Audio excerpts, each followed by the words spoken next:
სახალხო დღესასწაულს აღნიშნავენ ფოთშიც. მთავრობის ადმინისტრაციის ორგანიზებით დაგეგმილი ღონისძიება ცენტრალურ მოედანზე ხვალ 12 საათიდან დაიწყება.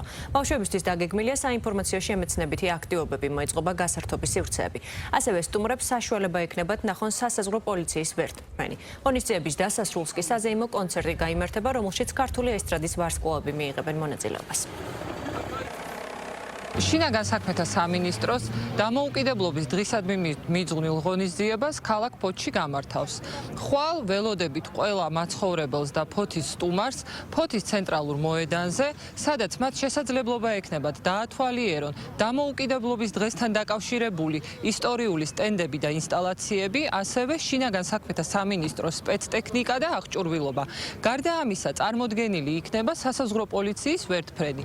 ტერიტორიაზე მოწყობილი იქნება არაერთი გასართობი და შემეცნებითი სივრცე, სადაც მრავალ საინტერესო აქტივობას შევთავაზებთ ბავშვებს.